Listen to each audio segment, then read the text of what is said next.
The morning mist clung to the Scottish Highlands like a secret waiting to be told. In the bustling heart of London, Catherine stood before her wardrobe, her fingers tracing the elegant lines of a sleek blue check coat that would soon become the talk of an entire nation. She had no idea that this single choice would spark conversations across social media, influence fashion trends worldwide, and mark the beginning of a journey that would reveal the true strength of a modern royal partnership. This wasn't just another royal engagement. This was a story of two people balancing duty and authenticity, tradition and innovation, all while the world watched their every move. As Catherine fastened the buttons of that now famous coat, she was stepping into a narrative that would showcase not just her impeccable style, but her growing confidence as a leader, a partner, and a voice for change. What happened next would surprise everyone, including Catherine herself. The early morning light filtered through the tall windows of Kensington Palace as Catherine made her final preparations for what would become one of the most talked-about royal visits of the year. The blue check coat hanging in her dressing room seemed to call to her its elegant lines and sophisticated pattern perfect for the day ahead. She had chosen it carefully, knowing that every detail of her appearance would be scrutinized, photographed, and analyzed by fashion experts and royal watchers around the world. William was already downstairs, reviewing the day's itinerary with their private secretary. The Scotland trip had been planned for months, but recent events had given it new significance. The couple needed to show unity, strength, and their commitment to the people of Scotland during a time of political uncertainty. Catherine understood the weight of this responsibility as she slipped into the coat, its fabric feeling like armor against the challenges that lay ahead. The drive to the airfield was quiet, both Catherine and William lost in their own thoughts. They had done hundreds of these official visits, but something felt different about this one. Perhaps it was the way the media had been speculating about their relationship, or the pressure they felt to prove themselves as the future of the monarchy. Catherine watched the London streets pass by through tinted windows, her mind already racing ahead to the crowds they would meet, the speeches they would give, and the impact they hoped to make. At the private terminal, their team was already assembled. Security personnel moved with practiced efficiency, checking and double-checking every detail of the journey ahead. Catherine noticed how William seemed more focused than usual, his jaw set with determination. This trip wasn't just about ribbon cuttings and photo opportunities. It was about connecting with real people, understanding their concerns, and finding ways to make a genuine difference in their lives. The flight to Scotland was smooth, but Catherine found herself unable to relax. She pulled out her briefing notes, reviewing the names of the people they would meet, the organizations they would visit, and the key messages they needed to convey. William glanced over at her preparation and smiled, a gesture that reminded her why they made such a strong team. Where she was meticulous and detail-oriented, he brought spontaneity and warmth. Together they balanced each other perfectly. As the plane descended towards Scottish soil, Catherine caught her first glimpse of the rugged landscape below. The rolling hills and ancient castles told stories of centuries of history, tradition, and resilience. She felt a deep connection to this land and its people, understanding that her role wasn't just ceremonial but carried real responsibility. The blue check coat that had seemed like a simple fashion choice that morning now felt like a symbol of her commitment to serve with grace and authenticity. The landing was met by a small group of local officials and security personnel. As Catherine stepped off the plane, the Scottish wind caught her coat, and she was grateful for its warmth and elegance. The photographers who had been waiting captured that moment, though none of them yet realized they were documenting the beginning of what would become a defining chapter in Catherine's royal journey. Their first stop was a small Highland village where a community centre had been struggling to stay open due to funding cuts. Catherine and William had specifically requested this visit because they wanted to highlight the challenges facing rural communities across Scotland.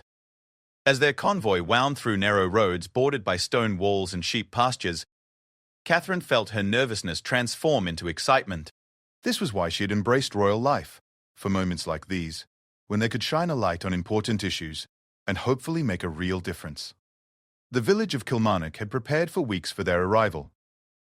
Local residents lined the main street, many holding small Union Jack flags and handmade signs welcoming the royal couple. Children from the local primary school had been practicing songs and preparing artwork to present to their distinguished visitors. Catherine could see the genuine excitement and hope in their faces as the cars approached, and she felt the familiar flutter of responsibility that came with knowing how much these moments meant to ordinary people. At the community centre, they were greeted by Margaret MacLeod, a spirited woman in her 70s who had been fighting to keep the facility open for the past 2 years. Her weathered hands shook slightly as she curtsied to Catherine, but her voice was strong and clear as she explained the vital role the centre played in their small community. It wasn't just a building, she explained. but a lifeline for isolated elderly residents, a safe space for teenagers, and a gathering place that kept their community spirit alive. Catherine listened intently as Margaret described the challenges they faced. Government funding had been cut, local businesses were struggling, and younger families were leaving for opportunities in larger cities. The centre needed new equipment, repairs to the roof, and most importantly, ongoing financial support to continue serving the community. As Margaret spoke, Catherine found herself thinking not just about the immediate problems, but about the broader issues facing rural communities across the United Kingdom. William engaged naturally with the teenagers who used the centre's computer lab and sports facilities. Catherine watched him joke with a group of boys about football, his genuine interest and easy manner putting everyone at ease. She had always admired this quality in her husband, his ability to connect with people from all walks of life without seeming forced or artificial. It was one of the things that made him such an effective royal representative. Moving through the centre, Catherine stopped to watch an art therapy session led by a local volunteer. Elderly residents were working on watercolour paintings, their faces concentrated and peaceful as they created simple landscapes and still life compositions. She spent nearly 20 minutes with the group, asking about their techniques, admiring their work, and learning about how the sessions helped combat loneliness and depression in their isolated rural setting. One woman, Jean Robertson, had been coming to the centre for 3 years after losing her husband. She told Catherine how the art sessions and social interaction had literally saved her life during her darkest period of grief. The blue check coat that Catherine wore seemed to fascinate Jeanne, who had been a seamstress in her younger years. They spent several minutes discussing the construction and design of the garment, a conversation that revealed Catherine's genuine interest in craftsmanship and Jean's lifetime of skills and experience.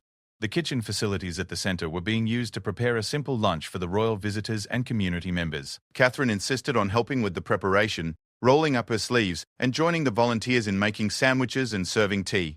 The photographers captured images of her working alongside local women, her expensive coat protected by a cheerful floral apron borrowed from the kitchen supplies. During lunch, the conversations became more serious and substantive. Community leaders shared specific examples of how funding cuts were affecting their ability to serve vulnerable residents. A young mother described having to drive 40 minutes each way to find childcare so she could work.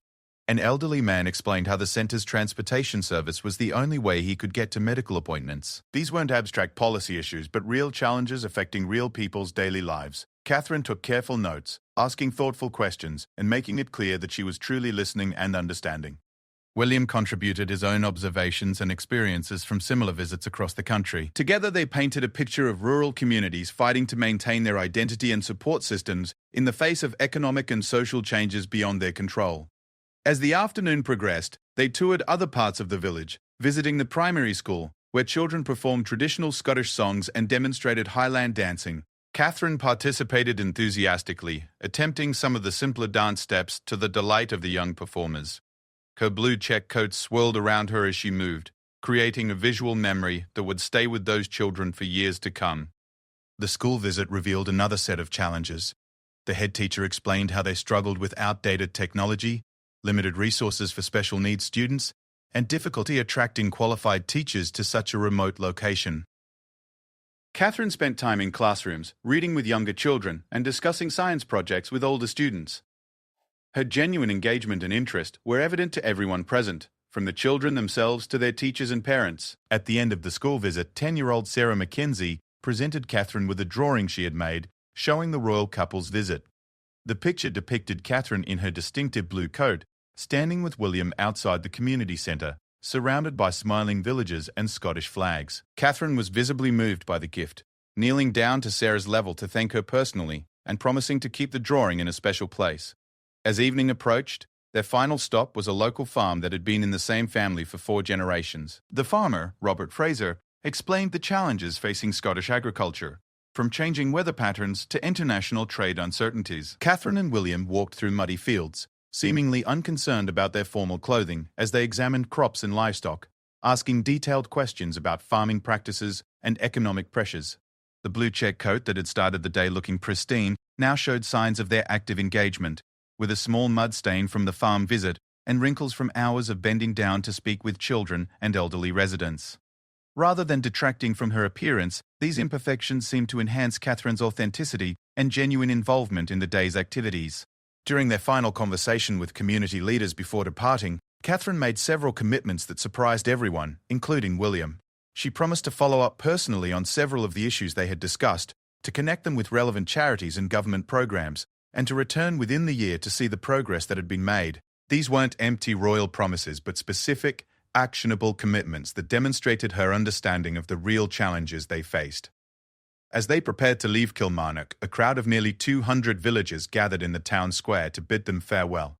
Catherine and William spent an additional 30 minutes meeting with people they hadn't had time to speak with earlier, shaking hands, accepting flowers, and listening to personal stories. The blue check coat had become a symbol of approachable elegance, perfectly suited to the day's blend of formal duties and genuine human connection. The drive back to their accommodations for the night was filled with animated discussion about everything they had seen and learned. Catherine pulled out her notebook, already planning follow-up actions and thinking about how they could highlight the issues facing rural Scotland in future speeches and initiatives. William watched her with admiration, recognizing how completely she had embraced not just the ceremonial aspects of royal life, but its potential for real impact and positive change. That evening, as Catherine hung up the blue check coat after one of the most meaningful days of her royal career, she reflected on how a simple fashion choice had become part of a much larger story. The coat would appear in newspapers and magazines around the world, but more importantly, it had witnessed her growing confidence and commitment as a royal representative who truly cared about the people she served. The morning of their second day in Scotland dawned crisp and clear, with golden sunlight streaming across the loch outside their accommodation. Catherine woke early, her mind already racing with thoughts of the day ahead and the commitments she had made to the people of Kilmarnock. The blue check coat hung on the wardrobe door, and seeing it reminded her of the profound connections she had made the previous day. Today would bring new challenges and opportunities, but she felt more prepared and confident than ever before. William was already up, standing by the window with a cup of coffee, studying the detailed itinerary for their visit to Edinburgh. Their schedule included meetings with Scottish government officials, a visit to a youth employment centre, and an evening reception with business leaders and community activists. It was an ambitious agenda that would test their ability to balance diplomatic duties with their growing commitment to grassroots engagement. Over breakfast, they discussed strategy for the day's more formal political meetings. Catherine had spent considerable time preparing for these encounters, reading briefing documents about Scottish economic development, unemployment rates among young people, and ongoing discussions about the country's constitutional future. She understood that these conversations would be more complex and potentially sensitive than their community visits, requiring diplomacy and careful attention to the political implications of every word.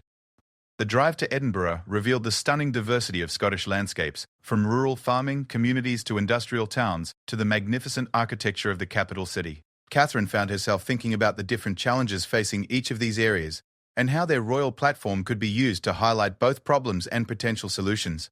The blue check coat had been chosen for its versatility, appropriate for formal meetings, but comfortable enough for active engagement with people and programs. Their first appointment was at the Scottish Parliament building, where they met with First Minister Helen Macdonald and several cabinet ministers.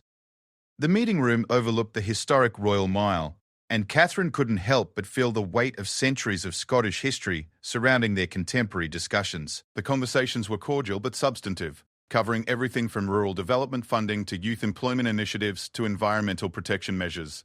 Catherine surprised everyone, including William, by asking detailed and informed questions about specific programs and their measurements of success. She had clearly done extensive preparation beyond the standard briefing materials, and her genuine interest in policy details impressed the Scottish officials. When the discussion turned to mental health services for young people, she shared insights from her own charity work and suggested potential areas for collaboration between royal foundations and Scottish government programs. The meeting with business leaders focused on economic development and job creation, particularly in areas outside the major cities. Catherine listened carefully as entrepreneurs and executives described both opportunities and obstacles in the current economic climate. She took detailed notes, asking about workforce development, skills training, and support for small businesses. Her questions revealed a sophisticated understanding of economic challenges that went well beyond what anyone expected from a royal visit. During a brief break between meetings, Catherine stepped outside onto a balcony overlooking Edinburgh's Old Town. The view was spectacular, with the castle dominating the skyline and narrow medieval streets winding down toward the modern city centre. William joined her, and they stood together in comfortable silence, both reflecting on the complexity of the issues they were learning about and their responsibility to use their platform effectively. Their next stop was the Edinburgh Youth Employment Centre, an innovative program that provided job training, educational support, and mentorship for young people aged 16 to 25. The center operated in a converted warehouse in a working-class neighborhood, and Catherine was immediately struck by the energy and creativity of the environment. Young people were working on everything from digital media projects to traditional carpentry, with experienced professionals providing guidance and support. The program director, James McKinnon, explained how they worked with young people who had struggled in traditional educational settings, providing alternative pathways to employment and career development. Many of their participants came from difficult backgrounds, including homelessness, family breakdown, and previous involvement with the criminal justice system. The center provided not just skills training, but also support services, including counseling, financial literacy education, and help with housing and transportation. Catherine spent nearly 2 hours moving through different workshops and training areas. In the digital media lab, she watched teenagers creating professional quality videos for local businesses, learning skills that were directly applicable to growing industries. The woodworking shop was producing both training pieces and actual products sold to support the program. A culinary arts program was preparing meals for local homeless shelters while teaching young people professional cooking skills. What impressed Catherine most was the obvious transformation in confidence and hope among the young participants. Emma MacDonald, a 19-year-old who had been homeless at 16, explained how the program had changed her life. She was now completing an apprenticeship in early childhood education and had her own small apartment. Her story was echoed by dozens of other young people who had found direction and opportunity through the center's programs. The blue check coat proved perfect for the active nature of the visit, as Catherine participated in various workshops and activities. She helped prepare lunch in the culinary program, learned basic carpentry techniques in the woodworking shop, and even tried her hand at video editing in the digital media lab. Her willingness to engage directly with the work being done created natural opportunities for conversation with participants who might otherwise have been nervous about meeting royalty. During lunch with program participants, the conversations became deeply personal and moving. Young people shared their stories of struggle and transformation, describing how the center had provided not just skills training, but a sense of community and belonging. Catherine listened with genuine empathy and interest, asking thoughtful questions and sharing her own observations about the challenges facing young people across the United Kingdom. One conversation particularly affected her. David Chen, a 22-year-old who had aged out of foster care, described the isolation and fear he had experienced trying to navigate independence without family support. The employment center had provided not just job training, but also practical life skills and emotional support that had made the difference between success and failure. His story highlighted the gaps in support systems for vulnerable young people and the crucial role that programs like this could play in addressing those gaps. After lunch, Catherine and William met with local employers who partnered with the center to provide apprenticeships and job opportunities. These business owners and managers described how the program produced highly motivated and well-prepared employees who often outperformed workers from traditional educational backgrounds. The partnership model created benefits for everyone involved while addressing real workforce needs in the local economy. The afternoon included a visit to a social enterprise operating out of the same building where program graduates were producing and selling handmade crafts and specialty foods. Catherine was fascinated by the business model that combined commercial success with social impact, creating ongoing employment opportunities while generating revenue to support the center's operations. She spent considerable time discussing sustainability and growth strategies with the social enterprise managers. As the day progressed, Catherine found herself thinking about how the models and approaches she was seeing in Scotland could be adapted and replicated in other parts of the United Kingdom. She began taking notes not just about specific programs, but about the underlying principles and practices that made them successful. Her notebook filled with ideas for potential partnerships, funding opportunities, and ways that royal support could amplify and expand effective programs. The blue check coat had attracted considerable attention throughout the day, with local media noting its elegant yet practical style. Fashion bloggers were already analyzing its design and speculating about its designer and cost. However, Catherine was more focused on ensuring that media coverage emphasized the substantive issues and impressive programs they were highlighting rather than just her appearance. Late in the afternoon, they visited a community garden project that employed some graduates of the youth program while providing fresh produce for local food banks. Catherine rolled up her sleeves once again, helping to harvest vegetables and learning about urban agriculture techniques.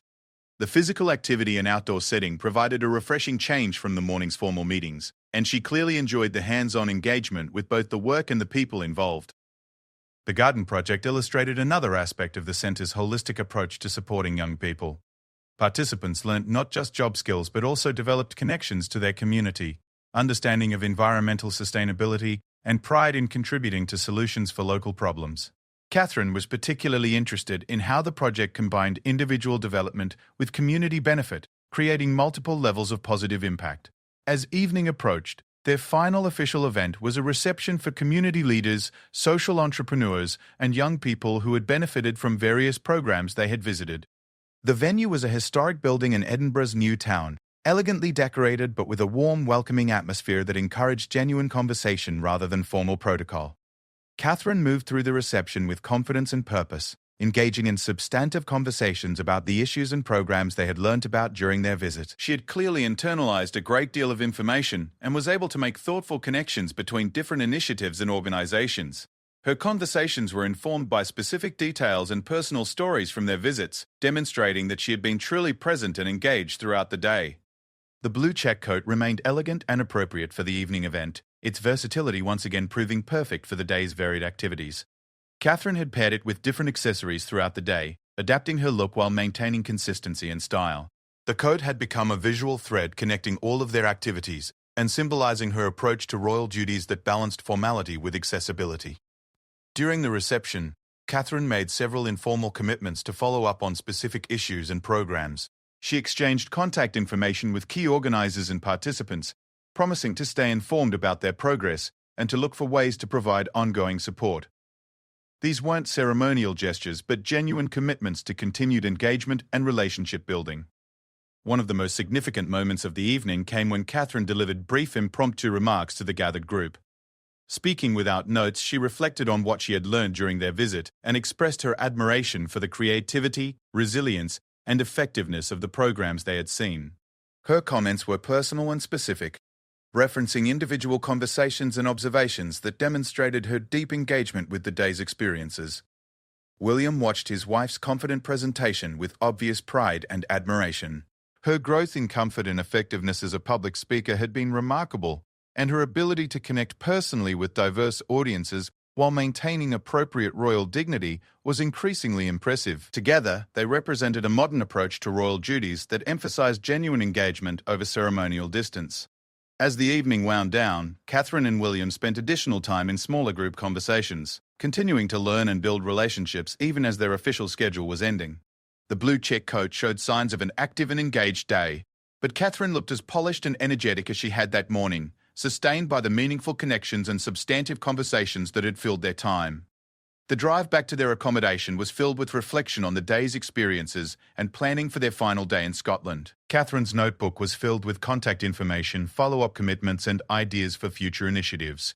The blue check coat had been part of a day that perfectly exemplified her evolution as a royal representative who combined style with substance, formality with genuine human connection. The third day of their Scottish visit began with unexpected news that would test Catherine's growing confidence and leadership skills. As she dressed once again in the blue check coat that had become her signature piece for this journey, her private secretary knocked on the door with an urgent message. A major storm system was moving across the Highlands, threatening to disrupt their carefully planned outdoor activities and potentially stranding them in Edinburgh for an additional day. Catherine's immediate reaction surprised even herself. Rather than feeling frustrated by the disruption, she saw it as an opportunity to demonstrate flexibility and resourcefulness. While William coordinated with security and logistics teams to assess their options, Catherine began contacting local organizations to explore alternative ways they could use any unexpected time productively. Her proactive response reflected the confidence she had gained over the previous 2 days.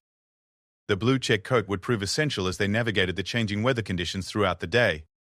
What had been planned as visits to outdoor historic sites and a Highland Games demonstration would need to be completely reimagined. Catherine embraced this challenge, working with their team to develop new plans that would maintain the substance and impact of their visit while adapting to circumstances beyond their control.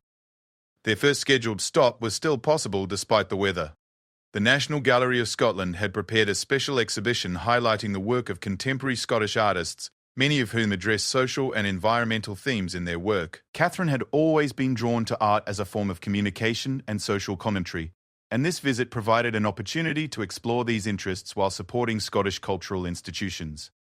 The gallery director, Professor Margaret Stewart, guided them through carefully selected pieces that told stories of modern Scottish life and challenges. Catherine was particularly drawn to a series of paintings depicting life in post-industrial communities, their stark beauty capturing both loss and resilience.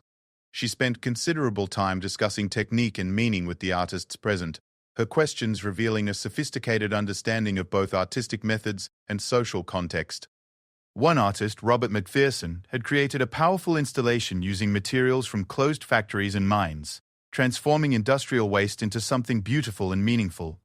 Catherine engaged him in an extended conversation about art as a form of social healing and community building. The blue check coat seemed particularly appropriate in this setting, its classic design contrasting with the avant-garde works while maintaining perfect elegance. The gallery visit extended longer than scheduled because Catherine discovered a youth art program operating in the museum's education wing.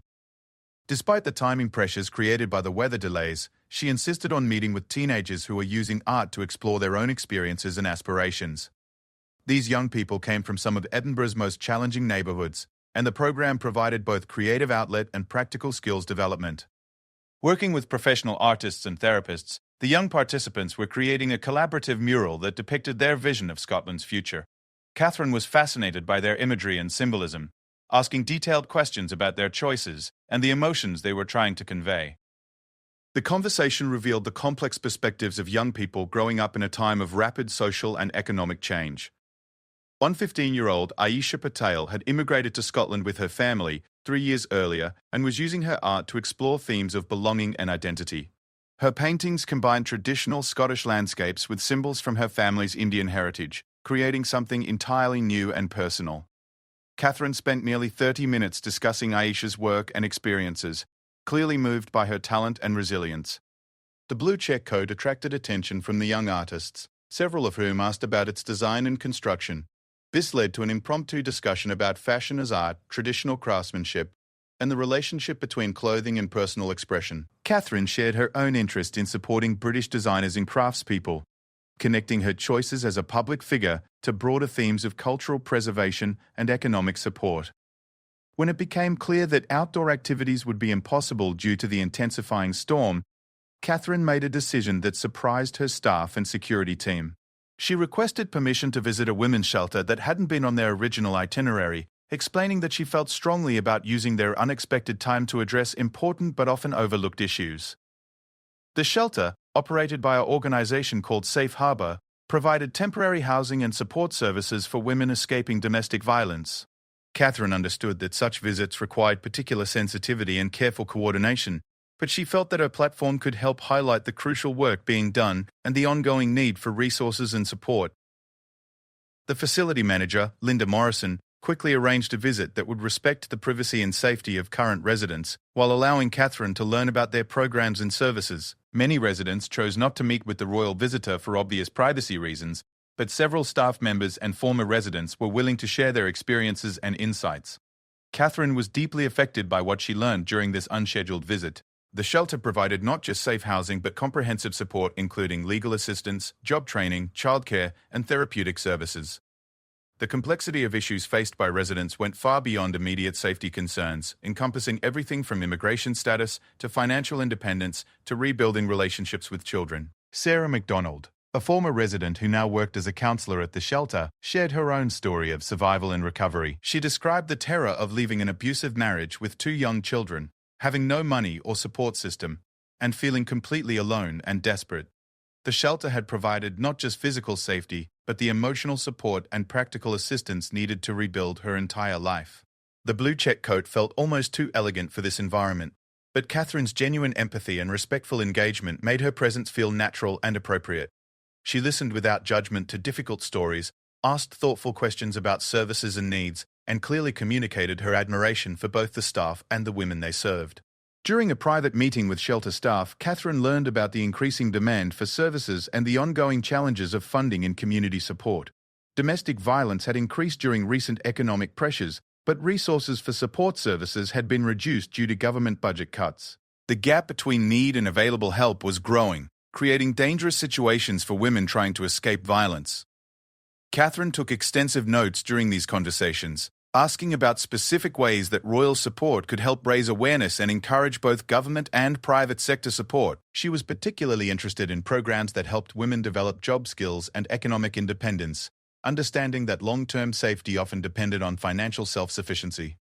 The unscheduled shelter visit had created significant delays in their schedule, but Catherine insisted on maintaining their next planned appointment at a university research centre.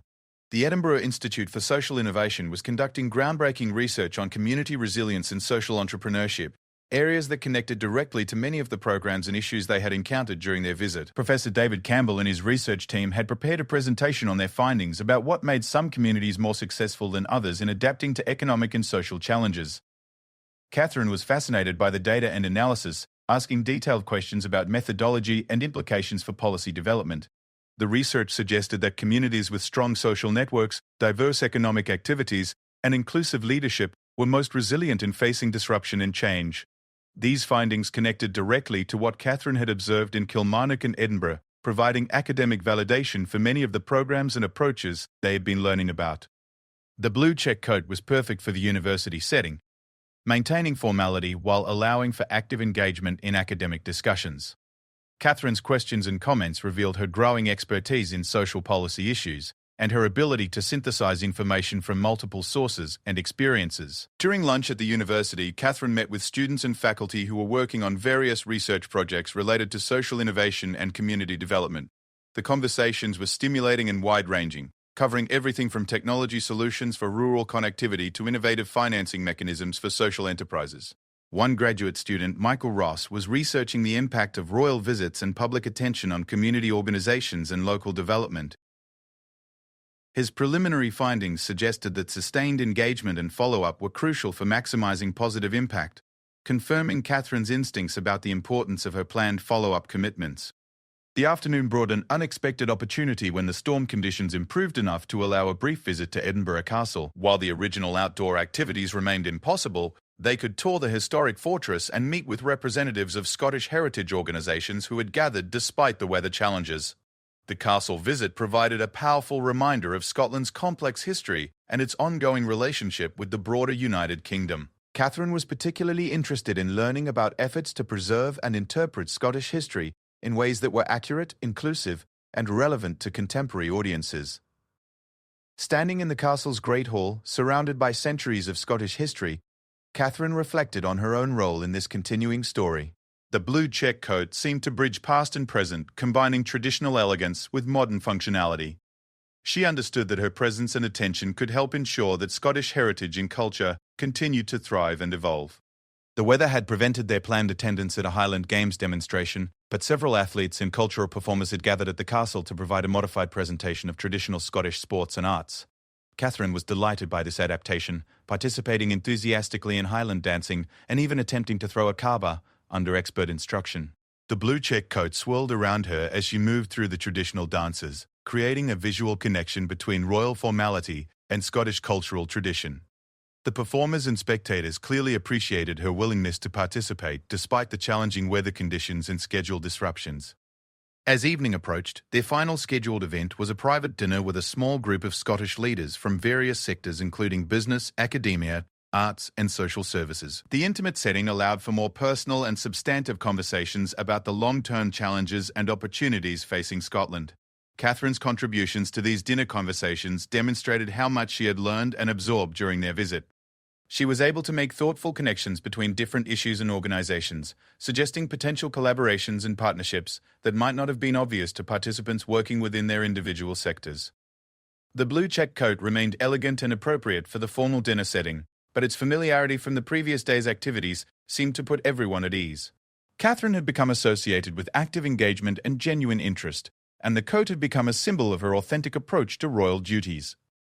During the dinner, Catherine made several significant commitments for ongoing engagement with Scottish organisations and issues. She promised to host a reception at Kensington Palace for representatives of programs they had visited, to facilitate connections between Scottish organisations and similar programs in other parts of the United Kingdom, and to return to Scotland within 6 months to follow up on specific initiatives.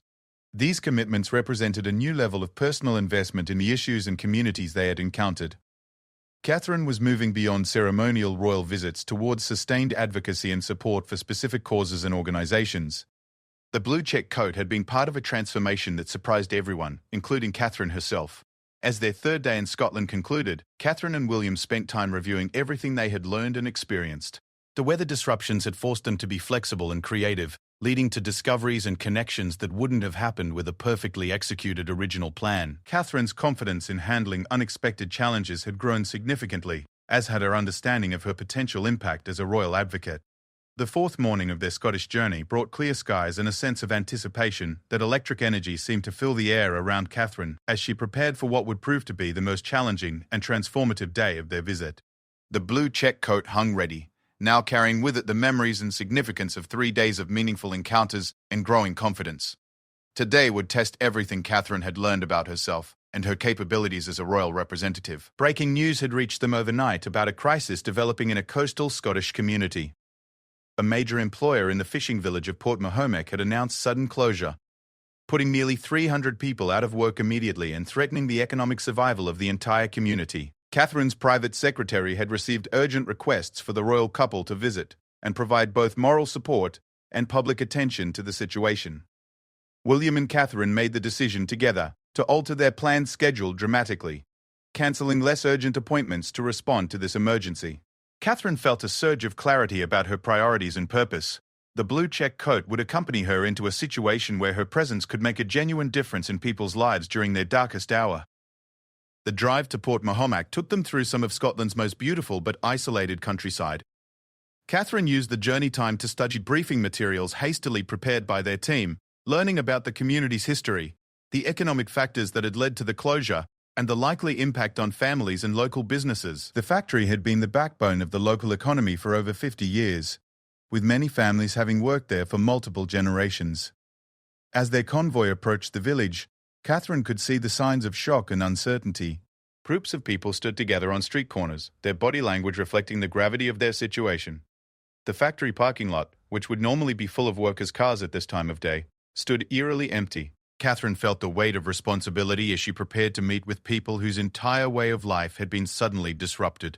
The village hall had been hastily arranged as a meeting point where affected workers and their families could gather with local officials, union representatives, and support services. Catherine and William's arrival brought a moment of hope to what had been a morning of despair and uncertainty. The blue check coat stood out against the muted colors of worry and grief that seemed to permeate the room. Catherine's approach to this crisis situation demonstrated how dramatically her confidence and effectiveness had grown during their Scottish visit. Rather than simply offering sympathy and moving on, she immediately began asking detailed questions about practical support mechanisms, retraining opportunities, and potential economic alternatives for the community. Margaret Fraser, a 55-year-old woman who had worked at the factory for 37 years, broke down while describing her fears about finding new employment at her age. Catherine sat beside her, listening with complete attention and obvious empathy, but also asking practical questions about her skills, experience, and interests. This combination of emotional support and problem-solving focus became Catherine's signature approach throughout the day. The blue check coat proved perfect for the long day of intensive engagement that followed. Catherine moved from group to group, spending substantial time with individuals and families to understand their specific situations and concerns. She met with single mothers wondering how they would support their children, older workers fearing age discrimination, and young people planning to leave for opportunities elsewhere. Each conversation revealed the complexity of the crisis beyond simple job loss. The factory closure threatened the viability of local shops, services, and other businesses that depended on workers' spending. The village school might lose students as families moved away. The local pub and restaurant that served as community gathering places faced an uncertain future. Catherine began to understand how a single economic disruption could unravel an entire community's social fabric. William focused on meeting with local business owners and officials to discuss immediate practical support and longer-term economic development possibilities. Catherine chose to concentrate on the human impact, spending time with affected workers and their families to understand their individual circumstances and needs. Their complementary approaches demonstrated the strength of their partnership in addressing complex challenges.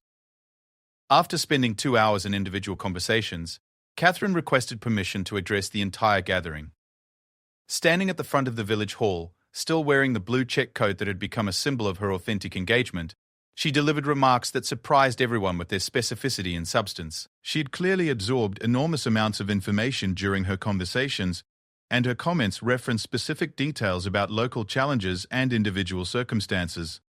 More importantly, she announced several concrete commitments for ongoing support that went far beyond typical royal sympathy and moved into the realm of genuine advocacy and assistance. Catherine promised that she would personally contact the Secretary of State for Scotland to discuss emergency support measures for the community. She committed to connecting local officials with successful economic development programs she had learned about during their visit. Most significantly, she announced her intention to organize a summit bringing together government officials, business leaders, and community representatives to develop a comprehensive response plan.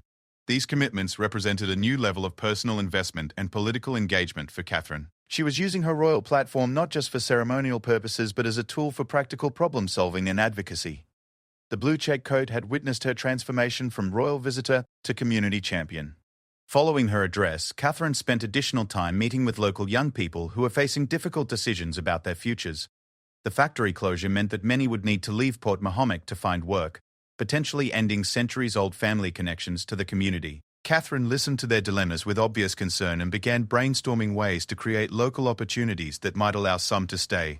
One 18-year-old, Connor Mackenzie, had planned to start working at the factory after finishing his education, following in his father's and grandfather's footsteps. Now he faced completely uncertain prospects with limited resources to pursue further education or relocate for work.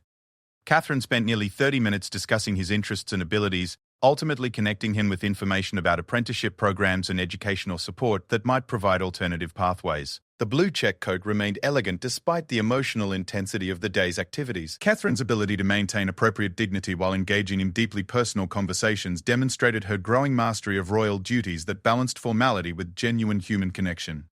The coat had become a symbol of accessible elegance, appropriate for both ceremonial functions and crisis response.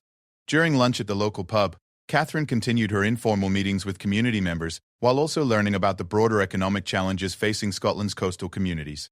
The pub owner, Janet MacLeod, explained how fishing restrictions, tourism fluctuations, and population loss were affecting small communities throughout the region. The factory closure was part of a larger pattern of economic disruption that threatened traditional ways of life.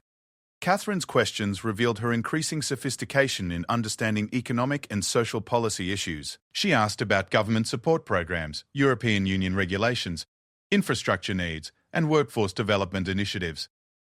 Her notebook filled with specific information and potential action items, demonstrating her commitment to follow through on the issues she was learning about. The afternoon brought a visit to the closed factory itself, where Catherine and William met with union representatives and management officials to understand the factors that had led to the closure and possibilities for alternative uses of the facility and equipment. The empty production floor was stark and depressing, but Catherine asked detailed questions about the machinery, workforce skills, and potential for attracting new employers. Walking through the silent factory in her blue check coat, Catherine embodied a striking contrast between royal elegance and industrial decline. However, her engagement with technical details and economic realities demonstrated that her interest went far beyond symbolic gestures. She was genuinely trying to understand the situation and identify potential solutions. The factory visit included meetings with representatives of the skilled workforce, including engineers, maintenance specialists, and production supervisors whose expertise might be valuable to other employers. Catherine discussed their willingness to relocate, interest in retraining, and ideas for alternative uses of their skills. These conversations provided insights into the human capital resources available for economic development efforts. One significant development during the factory visit was Catherine's meeting with a group of workers who had been exploring the possibility of forming a cooperative to purchase equipment and start their own business.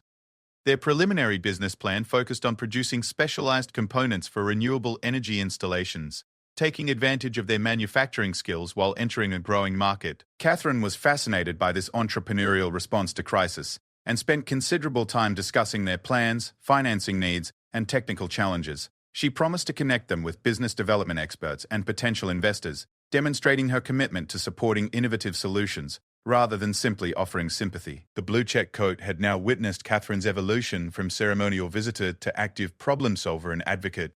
Her transformation during the Scottish visit reflected not just personal growth, but a new understanding of how royal influence could be used for practical benefit rather than purely symbolic purposes.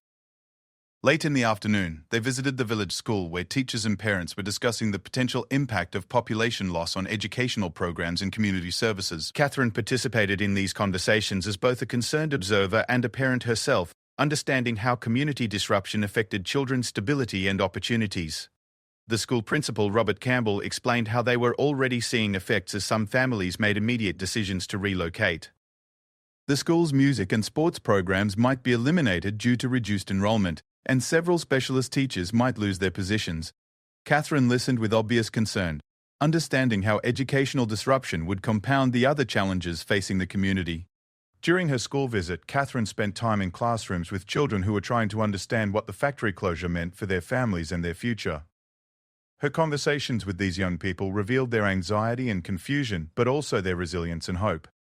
The blue check coat seemed to comfort them, representing stability and elegance in a time of uncertainty. As evening approached, Catherine and William attended an emergency meeting of the local council, where officials were developing immediate response plans and longer-term strategic approaches. Catherine's participation in these discussions marked another evolution in her royal role, as she contributed specific insights and commitments rather than simply observing political processes. Her detailed knowledge of the community's situation and her concrete commitments for follow-up support impressed local officials who had not expected such substantive engagement from a royal visit. Catherine had moved beyond ceremonial duties to become a genuine partner in addressing community challenges. The day concluded with an informal gathering at the village hall where community members could share their concerns and hopes with each other and their royal visitors. Catherine moved through the crowd with confidence and compassion, continuing conversations from earlier in the day and making new connections with people she hadn't yet met. The blue check coat had become a familiar and comforting sight to the community members who had spent the day with Catherine. Rather than creating distance through formal elegance, it had become a symbol of consistent presence and authentic concern.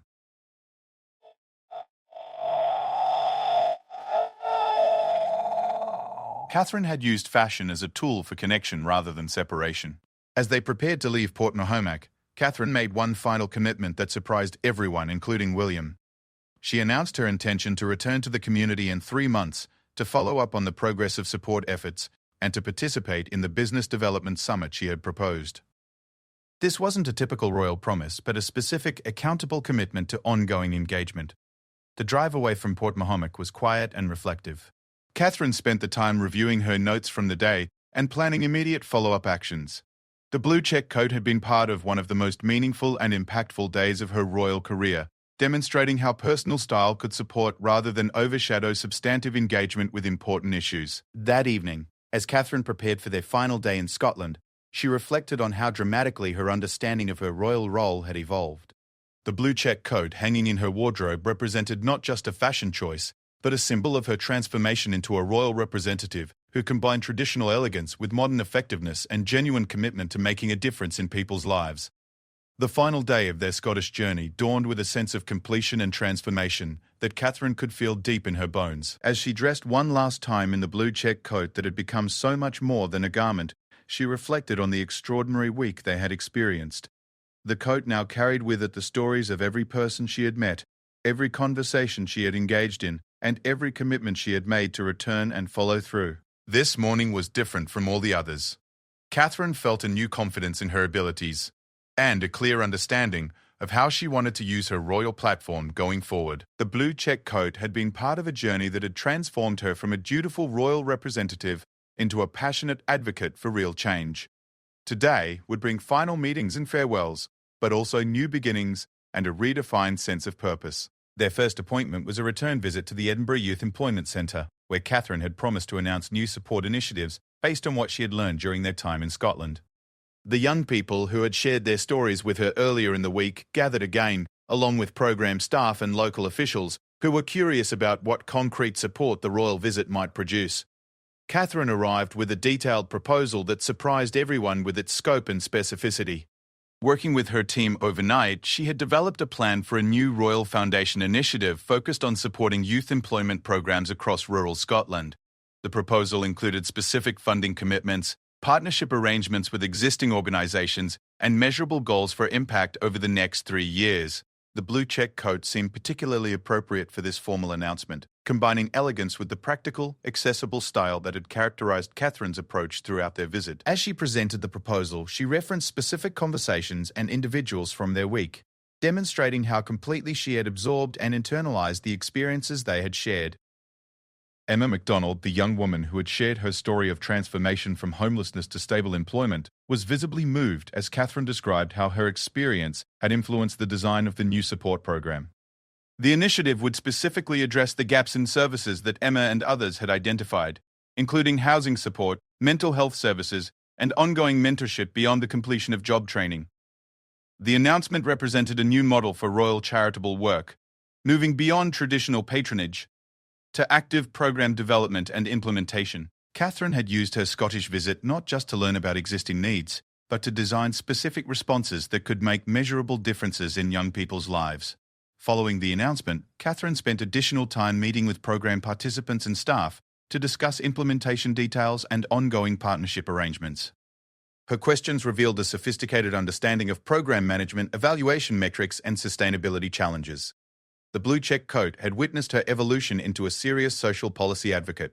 Their next appointment was at the University of Edinburgh, where Catherine had been invited to deliver a keynote address at a symposium on community resilience and social innovation.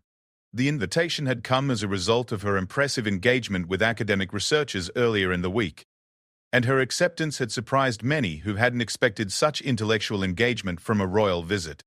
Catherine's speech drew extensively on the experiences and insights from their week in Scotland, weaving together academic research with real-world observations and personal encounters. She spoke about the importance of listening to communities, understanding local context, and designing support systems that built on existing strengths rather than imposing external solutions.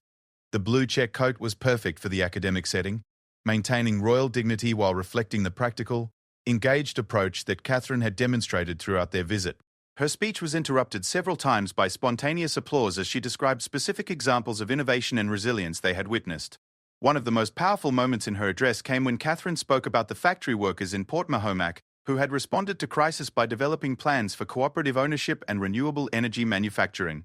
She used their example to illustrate broader principles about community self-determination and the importance of supporting grassroots innovation. The academic audience was clearly impressed by the depth and sophistication of Catherine's analysis. Her comments during the subsequent panel discussion revealed genuine engagement with complex social and economic theories, informed by extensive reading and careful observation. The blue check coat had become associated with intellectual seriousness as well as compassionate engagement. During the lunch break, Catherine met privately with several university researchers whose work related to issues they had encountered during their visit. She discussed potential partnerships between academic research and Royal Foundation initiatives, exploring ways to ensure that charitable work was informed by evidence and evaluated for effectiveness. Professor Sarah Mitchell, who studied rural economic development, was particularly impressed by Catherine's understanding of the interconnections between different community challenges. Their conversation explored possibilities for collaborative research that could inform both academic understanding and practical intervention strategies. The afternoon brought their final scheduled event in Scotland, a reception at the Palace of Holyrood House for representatives of all the organisations and communities they had visited during the week. The gathering provided an opportunity to celebrate the connections they had made and to announce several new collaborative initiatives that had emerged from their experiences. Catherine used the reception to make several significant announcements that demonstrated her commitment to sustained engagement with Scottish issues. In addition to the Youth Employment Initiative, she announced plans for an annual summit on rural community development, a new scholarship program for students from disadvantaged backgrounds, and ongoing royal support for social enterprise development. The blue check coat was perfectly suited to the formal palace setting, but its familiarity from the week's activities helped create an atmosphere of warmth and connection, rather than distant ceremony. Catherine moved through the reception with confidence and grace, continuing substantive conversations with people she had met during their travels. One particularly meaningful moment came when Margaret MacLeod from Kilmarnock presented Catherine with a tartan scarf hand-woven by members of the community centre they had visited on their first day. The gift represented not just a beautiful craft item, but a symbol of the ongoing relationship they had established between the royal couple and the rural Scottish community. Catherine's acceptance speech for the gift revealed how deeply the week's experiences had affected her. She spoke with visible emotion about the privilege of meeting so many inspiring people, and learning about their challenges and innovations. The blue check coat seemed to represent continuity and commitment, as she promised to honor the trust they had placed in her. During the reception, several unexpected partnerships and collaborations were announced that had developed spontaneously during the week's activities. The Youth Employment Centre in Edinburgh had connected with the Community Centre in Kilmarnock to share best practices and resources. The Women's Shelter had partnered with the University Research Centre to develop better evaluation methods for their programs. Catherine had facilitated many of these connections through her careful attention to common interests and complementary capabilities among the organisations they had visited. Her role as a convener and connector represented another dimension of effective royal leadership that went beyond traditional ceremonial functions. As the reception concluded, Catherine and William spent additional time in private meetings with key organisers and community leaders to finalise follow-up commitments and communication plans. The blue check coat had been part of establishing genuine working relationships that would continue long after their departure from Scotland. The final hour of their visit included a brief return to Port Mahomac, where Catherine had promised to check on developments since their crisis visit the day before. The community had been energised by the attention and support they had received, and several concrete developments had already begun. The factory workers exploring cooperative ownership had received commitments from potential investors and technical advisors. Local officials had been contacted by economic development specialists offering assistance with planning and implementation. Most importantly, the community had begun to see possibilities for their future beyond the immediate crisis of job loss. Catherine's return visit, while brief, demonstrated her commitment to accountability and follow-through. She met with the core group of workers developing the cooperative business plan, providing additional contacts and resources that could help them succeed. The blue check coat had become a symbol of reliable support and genuine partnership. As their helicopter prepared for departure from Port Mahomac, Catherine stood with William at the edge of the village, looking out over the coastal landscape that had become so meaningful to them. The blue check coat fluttered in the sea breeze as she reflected on everything they had learned and experienced during their week in Scotland. The flight back to London provided time for comprehensive debriefing and planning for implementation of all the commitments they had made. Catherine's notebook was filled with contact information, follow-up tasks, and ideas for future initiatives. The blue check coat had been part of establishing a new model for royal engagement that emphasized substance over ceremony. During the flight, Catherine and William discussed how dramatically their understanding of effective royal service had evolved during the week. They had moved beyond traditional patronage and ceremonial duties to become active partners in addressing community challenges and supporting social innovation. The media coverage of their visit focused significantly on Catherine's style and the blue check coat, but the substantive commitments and policy announcements ensured that fashion coverage was balanced with serious discussion of social issues. Catherine had successfully used her platform to draw attention to important causes while maintaining appropriate royal dignity. As they approached London, Catherine felt a profound sense of accomplishment and clarity about her future direction. The blue check coat represented not just a successful fashion choice, but a symbol of her transformation into a royal leader who combined traditional elegance with modern effectiveness and genuine commitment to making a difference. The final photograph of their Scottish visit showed Catherine and William descending from their aircraft at the London airport, the blue check coat still elegant after a week of intensive activity. But the real story was not captured in any photograph. It was the network of relationships, commitments, and ongoing initiatives that would continue to grow and develop long after their return. That evening, as Catherine finally hung up the blue check coat after their extraordinary week, she knew that it had been part of something much larger than a royal visit. It had been part of her emergence as a leader who understood how to use royal privilege and platform for genuine social impact. The coat would be remembered by fashion historians, but more importantly, it had been worn by someone who had learned to combine style with substance in service of others. The following months would bring regular follow-up visits, implementation of new programs, and ongoing relationships with the people and communities they had encountered in Scotland. The blue check coat had been part of establishing a new standard for royal engagement that prioritised authentic connection and measurable impact over traditional ceremony and distant formality. Catherine's transformation during the Scottish visit represented not just personal growth, but an evolution in what modern royal service could accomplish. The blue check coat had become a symbol of accessible elegance, intellectual engagement, and genuine commitment to using privilege and platform for the benefit of others. It had been part of a week that changed not only Catherine's understanding of her role, but also the expectations and possibilities for royal leadership in the 21st century.